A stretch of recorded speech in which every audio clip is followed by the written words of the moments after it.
the rounds of negotiations that took place in Doha in the past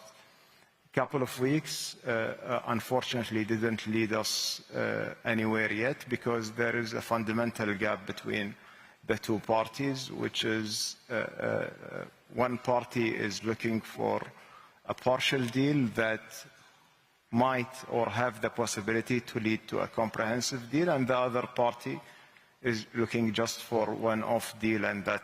to end the war and to get all the hostages out. And we couldn't bridge this fundamental gap with whatever proposals we have provided.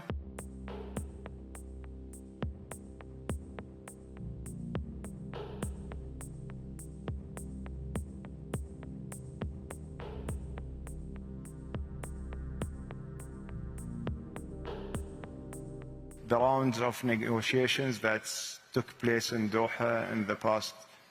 couple of weeks, unfortunately, didn't lead us anywhere yet, because there is a fundamental gap between the two parties, which is one party is looking for a partial deal that might or have the possibility to lead to a comprehensive deal, and the other party is looking just for one-off deal and to end the war and to get all the hostages out. And we couldn't bridge this fundamental gap with whatever proposals we have provided. The delicacy of that situation in the region right now is critical. And basically, we have seen that the continuation of this campaign in this way and this behavior, and it's not only in Gaza, but Gaza, West Bank, Lebanon, Syria, is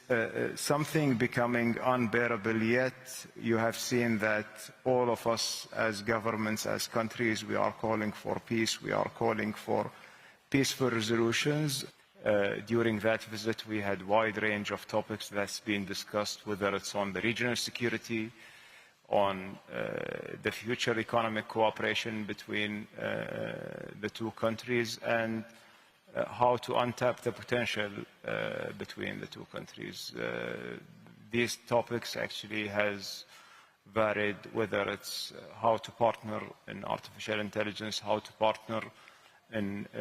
energy, and how to expand also in being a critical and a vital part of the supply chain for the United States economy, which is the leading economy in the world. And I see it as a normal, a normal thing that happens between allies. And basically, I don't know why people, they are thinking about it, that this is considered as a bribery or considered as something that Qatar wants to buy an influence with this administration. Unfortunately, some spoilers who are trying to portray Qatar as a country that it tries to buy its way